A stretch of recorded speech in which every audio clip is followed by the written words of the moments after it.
우리 한번 같이 하십시다. 백부장의 정신, 십자가의 정신.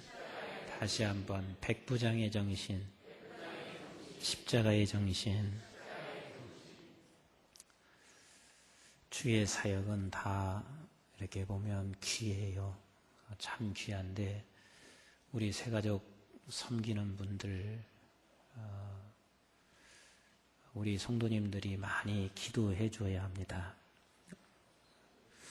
아멘도 안 하시네. 네, 정말 많이 기도해 줘야 돼요. 왜냐하면 새가족들이 제일 먼저 와서 교회 와서 직접 섬김을 받고 만나는 분들이 새가족을 섬기는 분들이거든요. 그러니까 어찌 보면은 한 분 한 분 섬기는 분들이 교회의 얼굴이에요. 교회의 얼굴이다 보니까 그분을 보면서 다 평가를 해요. 아, 우리 한국중앙교회는 이렇구나. 말 한마디도 중요하고 표정도 참 중요하고, 내가 표정이 우거지상이면 한국중앙교회 다 우거지상인 거예요. 내 말 한마디가 이렇게 사람들에게 참 감동 주는 그런 말 한마디면 중앙교회 교인들이 다 그런 사람으로 보여지는데, 처음 만나서 섬김을 받고 섬기는 사람에 의해서 내게 받는 첫 인상은 그거 지워지기가 참 어렵습니다. 그래서 정말 새가족 섬김이들을 위해서 기분 나쁘게 우선 하지 말아야 돼. 아니, 교회 왔는데 섬기는 분들에게 우리 성도들이 한 번씩이나 아이고 수고하십니다, 애쓰십니다, 내가는 못해도 그렇게 한마디 해주면 그 말 때문에 얼굴이 환하게 피잖아요. 근데 아이고 뭐 잘났다고 지가 저기가 있냐 하는 생각을 하면서 인상을 한번 팍 쓰고 가면은요, 아니 섬겨야 할 새가족분들이 굉장히 힘들어져요. 응? 교회에서 사람들이 교회에 들어와가지고 정착하는 데 있어서 제일 중요한 프로테이지가 목사님의 설교예요. 네, 그 설교를 들어보고 나서 그 사람이 이 교회에 좀 등록해야 되겠다 이렇게 생각을 하는데, 그 다음에 중요한 사람이 누구냐면 새가족 섬김이들이에요. 이분들에 의해서 그 사람들이 이제는 내가 이 교회에 뿌리를 내려야 되겠구나 이런 생각을 굳건히 하게 되는데, 혼자만 잘하려고 해서 되지 않아요. 예를 들어서 내가 설교하러 올라오는데 장로님이 괜히 와서 이렇게 했다고 생각해 보세요. 이 목사님 오늘 기분 되게 나쁩니다. 아니 어저께 이 목사님이 나한테 이런 얘기 했다면서요. 뭐 그렇게 해서 내가 설교하러 오르는 사람한테 한번 얘기해 보세요. 그러면 내가 설교하러 올라서 특히 저 같은 사람 같은 경우는요, 얼굴을 못 감춰요. 그 좀 감출 수 있는 그런 힘이 있으면 얼마나 좋겠어요. 그런데 잘 못 감춰요. 그냥 표시 내버리면 전체가 다 기분 나빠지는 것처럼 새가족 섬김이도 마찬가지예요. 그래서 섬기는 분들 다 명찰 달고 있잖아요. 그래요, 안 그래요? 네, 명찰 달고 있으니까 명찰 다른 분들 보면 무조건 수고하십니다 한번 해보세요. 네, 그냥 수고하십니다, 사랑합니다. 결국은 내 대신해서, 또 주님을 대신해서 교회를 대신해서 섬기고 있는 분들이기 때문에 기도가 참 많이 필요합니다. 근데 여러분들이 들어올 때 여기에 10계명을 나눠 주었어요. 그래서 제가 오늘 여기 들어와서 잠시 하나 읽어봤어요. 다 한번 가지고 있죠? 네, 다 피세요. 다 한번 보세요. 자, 1 그러면 여러분들이 같이 읽어보세요. 시작. 1.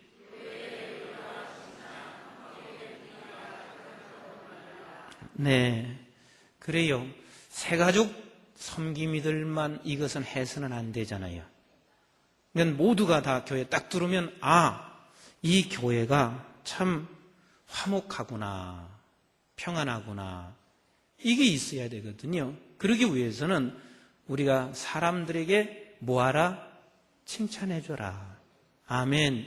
아멘. 늘 칭찬해주고 격려하며 이 교회는 참 화목하구나. 우리 교회가 소문난 것 중에 다른 게 소문난 게 아니에요. 원로 목사님과 후임 목사님이 화목하다는 게 온 세상이 다 소문났어. 그리고 우리 당회원들과 목회자들이 화목하다는 게 여기저기 다 소문났어요. 그 화목한 거 별것도 아닌데 사실 이 화목한 것 때문에 괜히 사람들이 칭찬하고 너무 좋아하고 그러잖아요. 그리고 또 여러분들 화목하니까 얼마나 좋아요. 교인 중에서 가장 불쌍한 교인이 어떤 교인이냐면 교회가 두 파로 갈라져서 서로 재판성에 나가는 그 교회, 정말 불쌍해요. 이것처럼 불행한 게 없어요. 그러니까 수많은 성도를 아무리 데리고 와도 화목하지 아니하면 그 성도가 결국은 교회를 떠나게 되기 때문에 우리는 반드시 화목을 반드시 이루어야 돼요. 아멘. 우리 한번 같이 합시다. 화목하자. 화목하자. 네, 하나님이 그걸 너무 기뻐하세요. 자, 두 번째, 둘. 예. 이게 누가 썼는지 하여튼 기가 막혀요. 네. 이 10분 정도만 멀구머니 혼자 있어 보세요. 더군다나 이 큰 교회에서 그렇게 되면은요, 너무 사람이 외로워요. 제가 어저께 영락교회에서 군선교회에 갓들였었어요. 그런데 제가 대학교 1학년 때 영락교회를 다녔어요. 헌데 내가 가서 거기서 이렇게 뜰을 밟으면서요, 옛날 생각을 많이 했어요. 세상에 나같이 멋있는 사람이 왔는데 거들떠보는 사람이 없는 거라. 그때 왜 그런 줄 아세요? 제가 갈 때 6만 명이었어요, 교인이. 6만 명의 교인이니까 웬만한 사람 하나 와봐야 거들떠보지도 않아요. 이런 생활을 내가 6개월을 다녔어요. 그렇게 한 사람도 거들떠보지 않아요. 이거 하나님 앞에서 큰 범죄예요. 교회가 조금 크면은요, 소중한 줄을 몰라. 한 사람이 들어오는 것에 대해서 소중한 줄을 모르고 거들떠보지 않았는데, 새 가족들은 우리 교회에서는 10분 이상 혼자 세워놓지 맙시다. 그냥 새 가족 같은 사람만 보여지기만 하면 가서 그저 뭐 다른 생각 얘기할 것도 없어요. 반갑습니다. 처음 보는 것 같습니다. 뭐 너무 큰 부담도 줄 것도 없어요. 너무 멋있으십니다. 우리 교회 분위기 같으십니다. 뭐 이런 얘기 그냥 한마디 딱딱 하면 되는 거거든요. 10분 이상 혼자 두지 맙시다. 아멘. 그래서 가끔 가다가 우리 교회에서도 1년 동안 내가 이 한국중앙교회 출석을 했는데 한 사람도 나에게 아는 체 하는 사람이 없었어요. 이 말 나오면 돼요, 안 돼요? 절대로 그런 말이 안 나와야 돼요. 10분 이상 세워두지 맙시다. 아멘. 자, 그 다음에 세 번째, 3.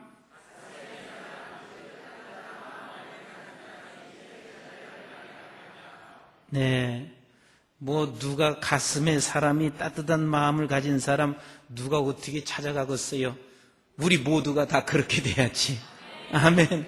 가슴으로 만나고 따뜻한 마음을 가진 우리 모두가 되시기를 주님의 이름으로 축원합니다. 4.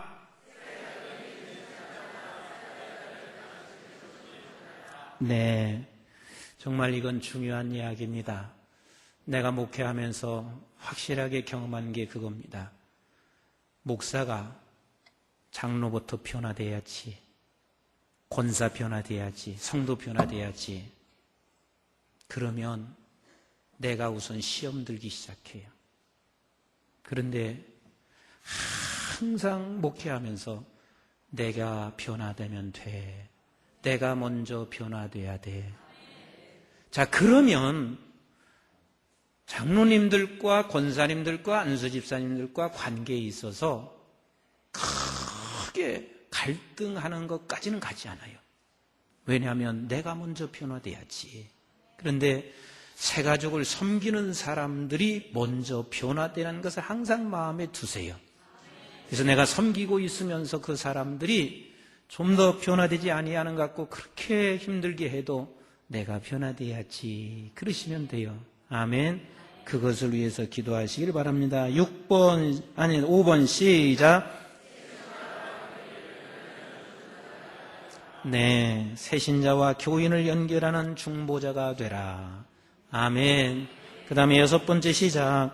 공감대를 갖는 사랑과 1대1로 짝지어주라. 네, 어떤 사람은 그런 경우도 있더라고요. 나하고 이제 처음에 와서 친절하게 지냈는데 다른 사람 금방 만나서 가까워지잖아요. 그러면 막 그걸 질투하고, 딴 교회에 그런 교회가 있어요. 근데 사실은 이렇게 딱 오면은 내가 이렇게 이제 친절하게 지내다가 누구하고 가깝게 지내고 있으면 기뻐해야 되잖아요. 그리고 우리가 서로 또 계속해서 연결해 줘야 되는데 나하고 가깝게 지내다가 다른 사람하고 가깝게 지내면은 막 그걸 질투하면서 방해 놓는 사람들이 있어요. 우리 교회에서는 계속해서 많이 연결을 해주고 함께 서로가 다 알고 지낼 수 있도록 그러한 연결자가 되기를 바랍니다. 7번째 시작. 매주 3명의 고인을 소개해라. 참 바쁘겠다. 예. 정신없겠어요. 매주 3명의 교인을 소개하려면 정신없어요. 이게 사실 또 정신없어야 돼요. 그래야 딴 생각 않거든요. 그 다음에 8번째 시작. 새신자 앞에서 담임 목사와 교회를 자랑하라. 예, 새신자 앞에서 담임 목사 흉 많이 보세요. 새신자들 앞에서 장로님들 흉이나 많이 보세요. 이거 큰일입니다. 새신자들 앞에서는 무조건 담임 목사, 목회자들, 교회, 교인 자랑만 하세요. 아멘. 그게 지혜로운 것이거든요. 근데 자랑이라는 건 거짓말을 해서는 안 돼요. 그건 자랑이 아니에요.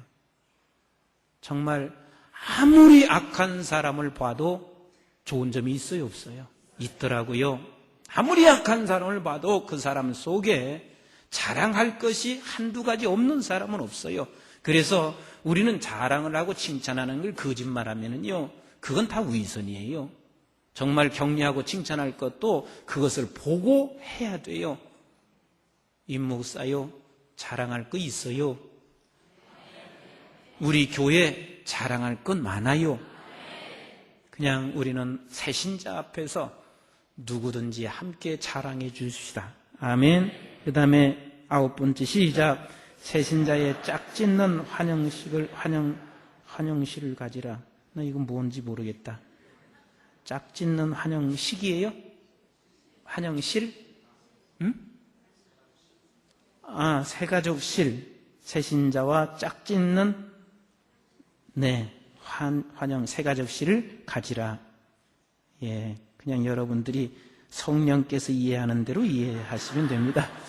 자, 10절, 10번째 시작. 교회적으로 새신자 정착사에게 비중을 두라.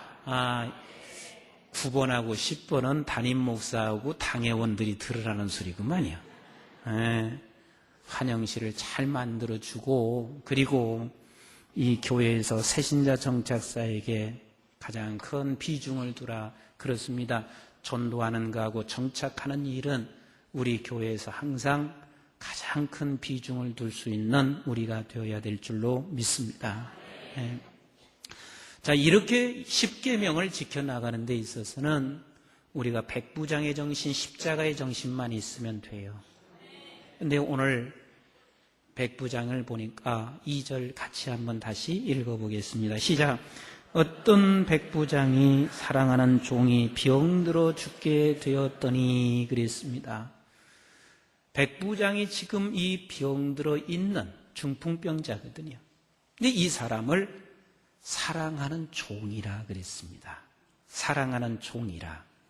그러면 우리 교회에 오는 모든 사람들은 어찌 보면은 세상에서 병들어 있었던 사람인지 몰라요. 다른 교회에서 옮겨올 때는 그 교회에서 병들어 있었던 사람인지 몰라요.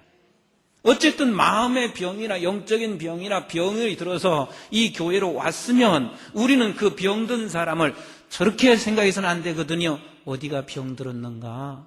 저거 또 무슨 문제를 일으키다가 왔나? 이 교회 와서 또 무슨 문제를 이길까? 이런 생각을 하는 게 아니라 우리 한번 따라서 합시다. 사랑하는 종. 사랑하는 종. 적어도 백부장은 자기 하인을 향해서 사랑하는 종이요. 사랑하는 종이요. 우리 교회에 들어오는 새가족들은 누구나 다 섬김이뿐만 아니라 모든 성도들이 다 들어오는 사람들을 바라보면서 나의 사랑하는 종이 되시기를 주님의 이름으로 축원을 드립니다.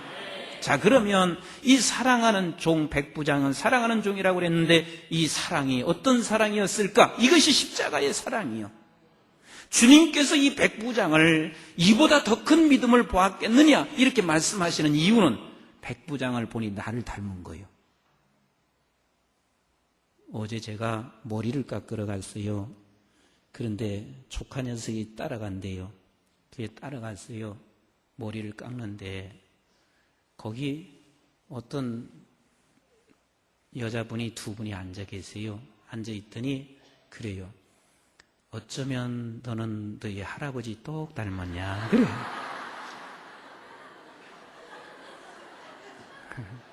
그러니까 이 조카 녀석이 우리 할아버지 아니라 큰아빠예요. 그러는 거예요. 그러니까 이 사람이 되게 미안해 하더라고요. 그래서 괜찮아요. 그런 소리 많이 제가 들어요.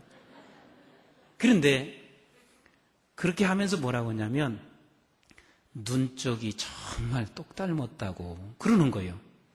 그래서 내가 걔 눈을 다시 한번 봤더니 닮은 거라고 하는 쌍꺼풀 진 것밖에 안 닮았어요. 근데 닮았다고 그러니까 더 예쁘더라고.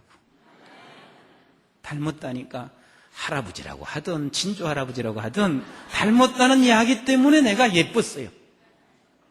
근데 지금 백부장이 지금 여기 중풍병자 이 하인을 데리고 그렇게 사랑하는 모습을 보시면서 주님이 무엇을 보고 있냐면 백부장아 어찌 너는 나를 닮았노?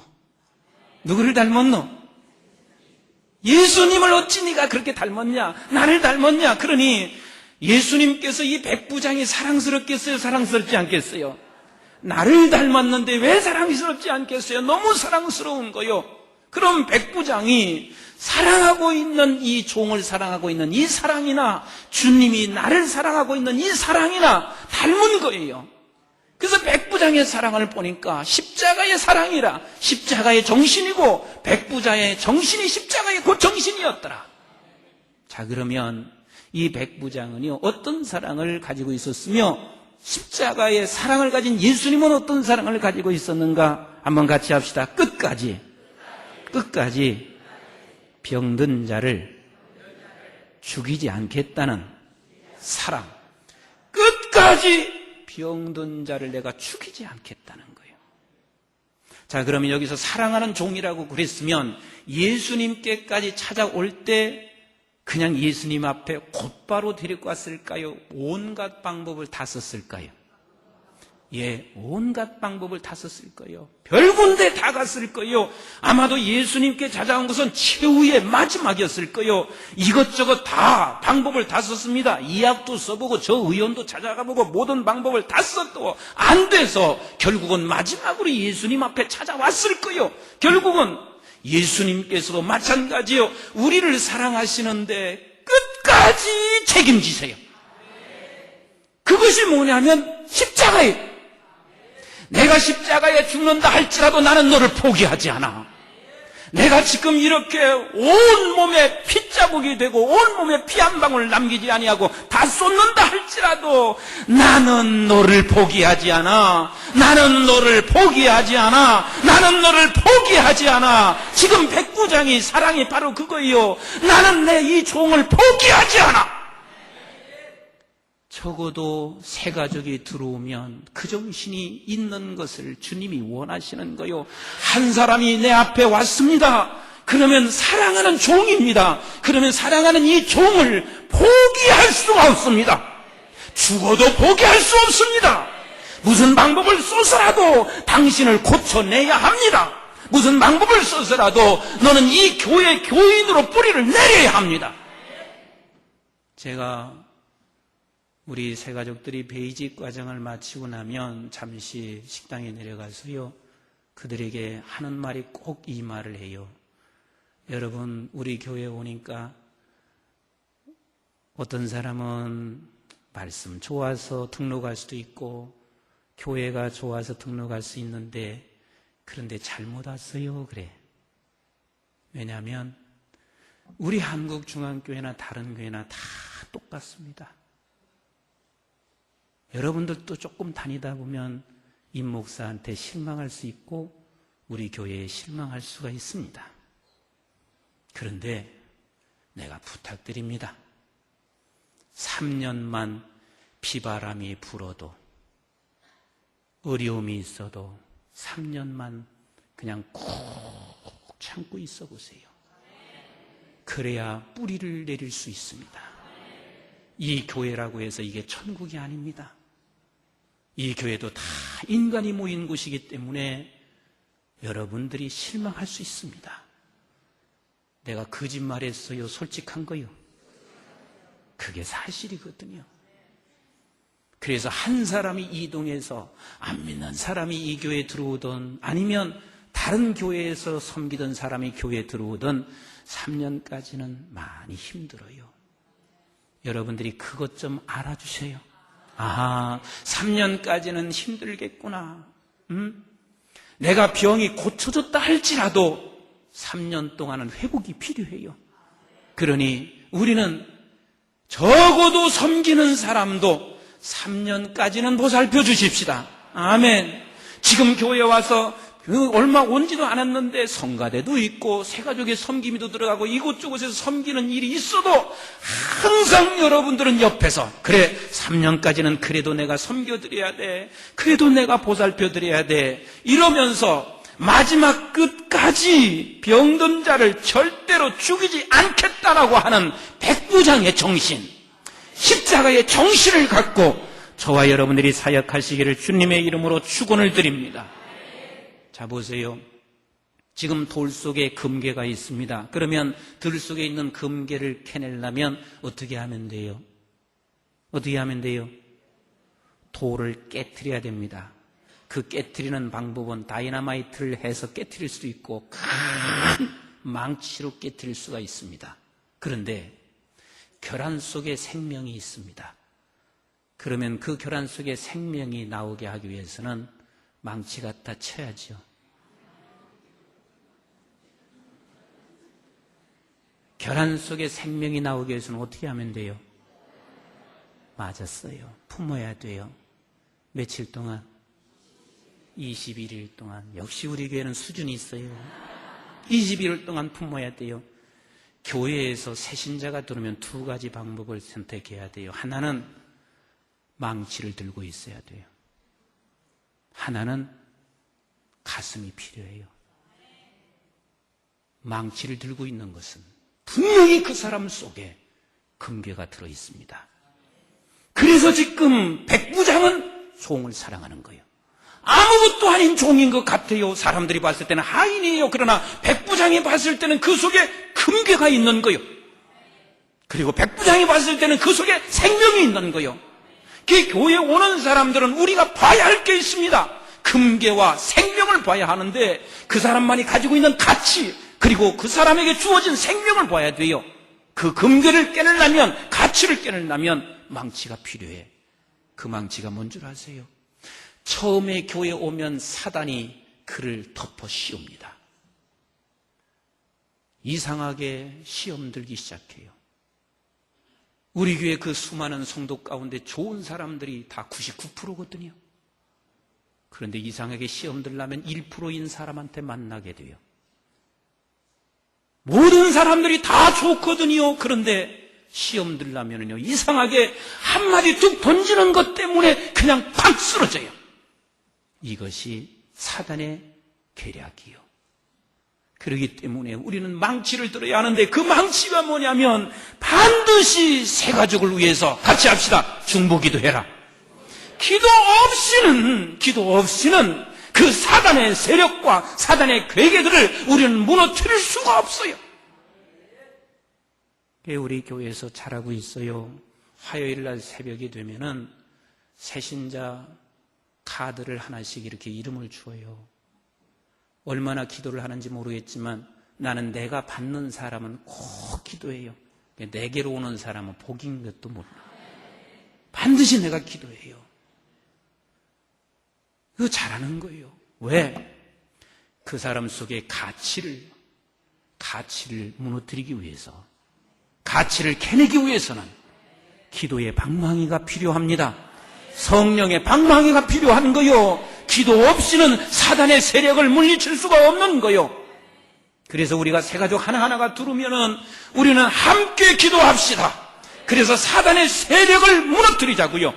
그런데 여러분, 기도만 해서 되는 게 아니에요. 그 안에 생명은 반드시 품어줘야 돼요.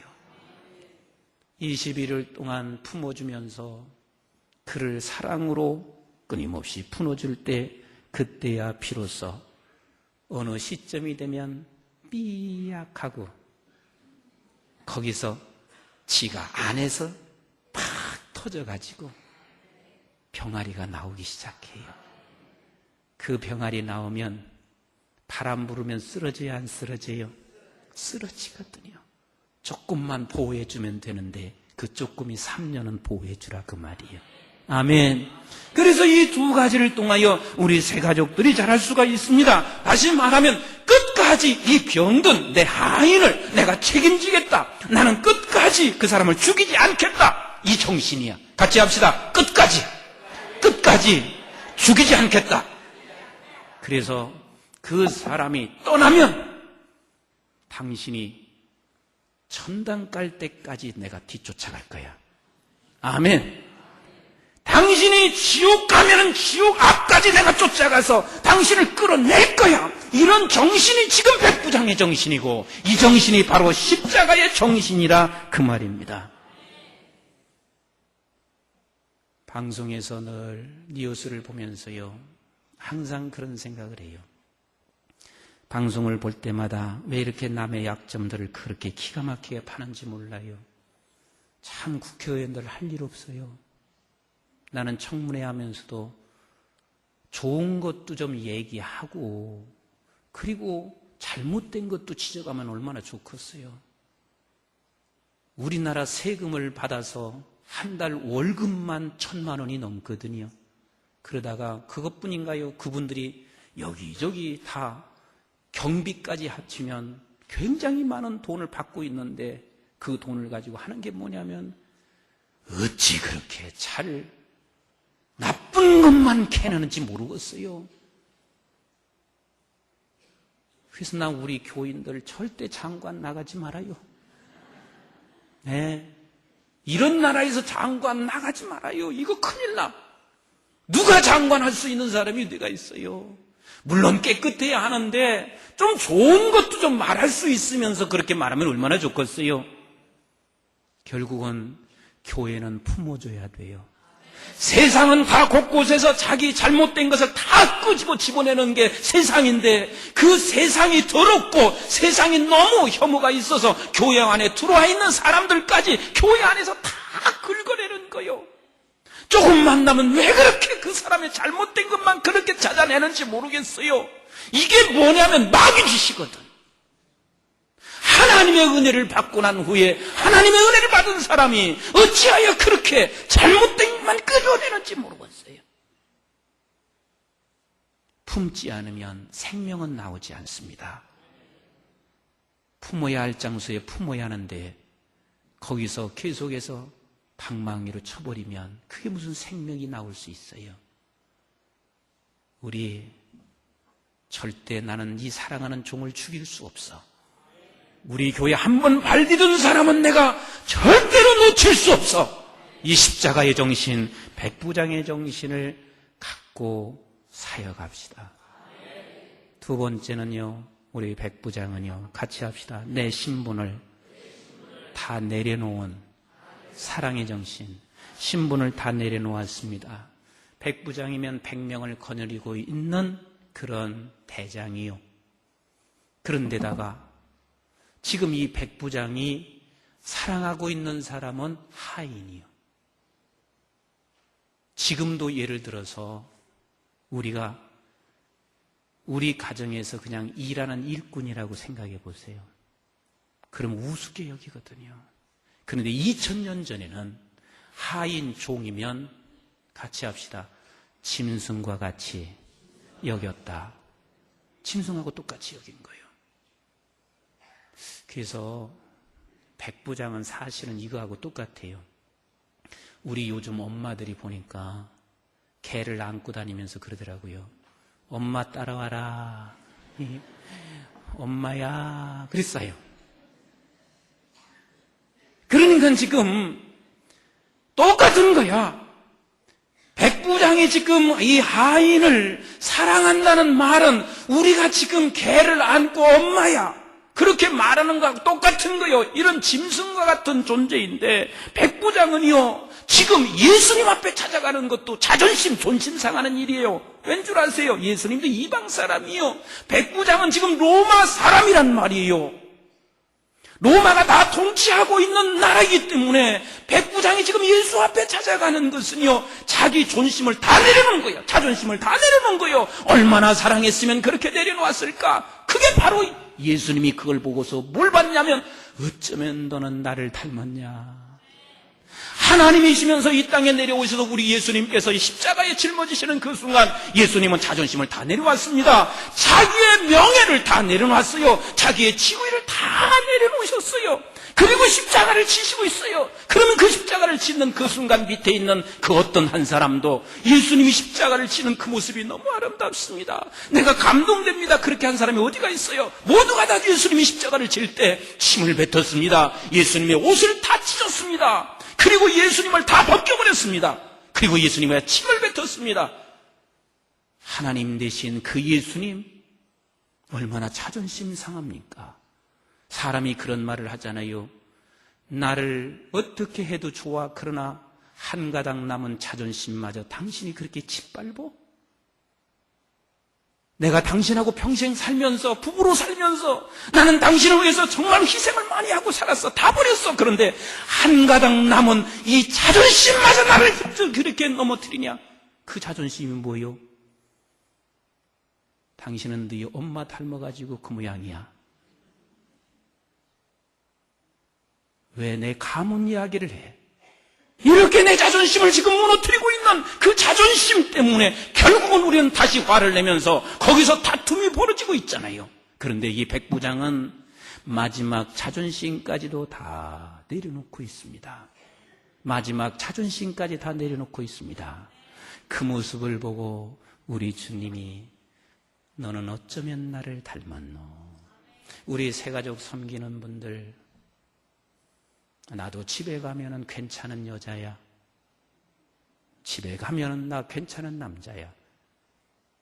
그런데 내가 당신을 섬기기 위해서 전화 몇 분 했더니 전화 받으면서 나중에는 전화번호를 없었어. 그리고 하는 이야기가 뭐라고 하냐면 다시는 전화하지 마세요.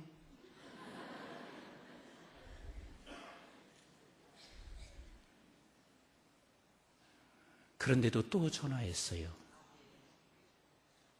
그런데 그쪽에서 반응이 이러는 거예요. 하지 말라고 했잖아요. 그런데도 또 찾아갔어요. 처음에는 문 열어주는 듯 하더니 두 번째 문 갔더니 다시는 찾아오지 마세요. 당신 얼굴 보면 기분 나빠요.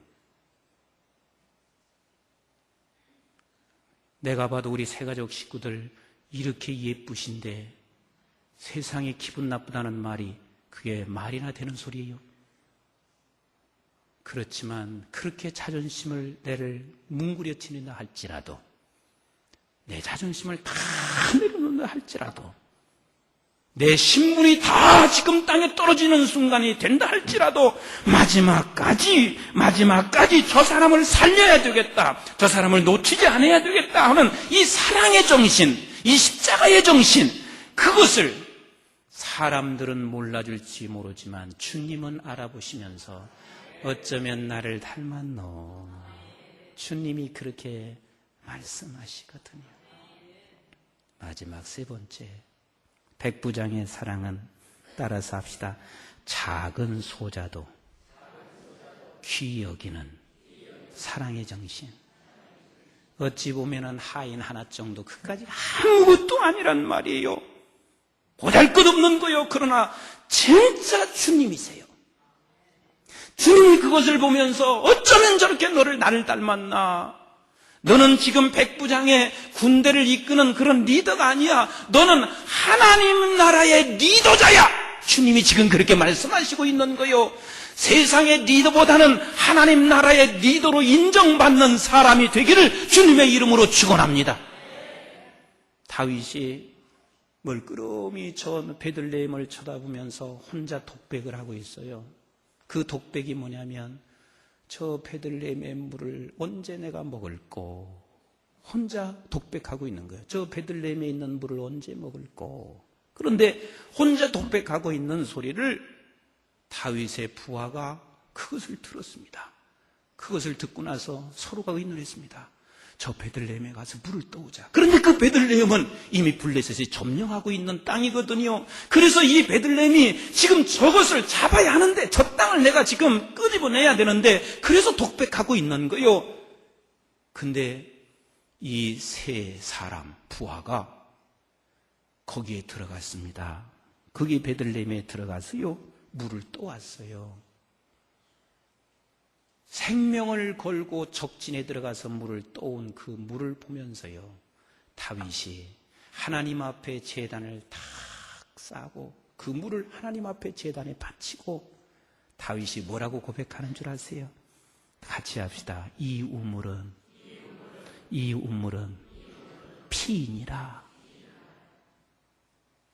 그것을 본인이 먹은 게 아니라 이 우물은 피이니라. 이렇게 다윗이 고백을 하고 있습니다. 여러분, 사실은 우리가 때때로는 작은 소자 아무것도 아니고, 그 소자는 우리가 버릴 수 있어도 되고, 저 한 사람 정도야, 이 수많은 성도 중에서 한 사람 정도 안 나와도 돼.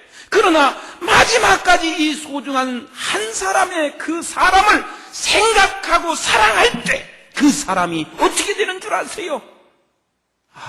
진짜 하늘의 리더자가 여기에 있구나.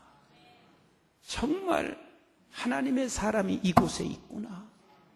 그때 다윗의 세 부하들이 다윗을 죽도록 충성했습니다. 중요한 일화가 있잖아요. 나폴레옹이라고 하는 사람이 전쟁터에서 전쟁을 하고 있는데 너무 목이 말랐습니다. 목말르다. 그러니까 어떤 부하가 한 모금밖에 되지 아니하는 물을 가지고 왔어요. 그러면 나폴레옹이 그 물을 꾹꾹 삼켜버리고 말았어야 하는데, 한 모금밖에 되지 아니하는 물을 가지고 와서 그 물을 갖다가 수건에다 이렇게 따랐어요. 그리고 이 수건을 따라서 이 수건을 가지고 그 부하들에게 한 번씩 주기를 했어요. 이렇게.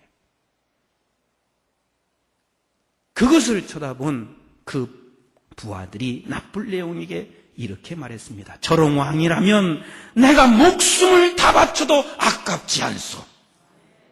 지금 이 하인에게 백부장은 작은 소자, 아무것도 아닌 그 소자에게 사랑을 베풀고 있을 때 이 하인이 다시 일어나서 무슨 생각을 했겠어요? 나는 이제는 백부장에게 내 모든 목숨을 다 바치겠다. 그렇게 하지 않겠어요? 바로 예수님이 우리에게 그렇게 베푸셨던 거요. 나 같은 사람, 정말 하나님의 온 우주를 만드시고 창조하시고 이끌어가시는 우리 예수님께서, 그 하나님께서 나 같은 소자 하나를 위해서 목숨을 다 바치고 있었으니, 그 은혜를 깨달은 사람이라면 우리가 뭐라고 말하겠어요? 나도 주님을 위해서 일평생 내가 주님께 못 바쳐 일하겠습니다. 바로 은혜를 깨달은 사람은 그렇게 말할 수밖에 없어요. 나 결론을 맺으렵니다. 우리 주님이 지금 목마르시대요. 우리 주님이 지금 목마르시대요. 다윗이 목마르다고 할 때 적군 속에 들어가서 거기서 물을 떠다주는 그런 헌신적인 부하들이 있었는데 오늘 주님이 목마르시대요. 나는 한국 교회에 대하여 목마르단다. 영혼 하나하나에 대해서 내가 목마르단다. 세계 열방에 대해서 내가 목말라 하고 있단다. 그러면 우리가 적군 속에 들어가서 우리는 주님이 목말라 하고 있는 영혼을 끄집어내서 주님 앞에 인도해야 되고, 그렇게 목말라서 데리고 온 사람들을 마지막 죽기까지 그 사람을 놓치지 말아야 되는 것이 저와 여러분들의 사명입니다.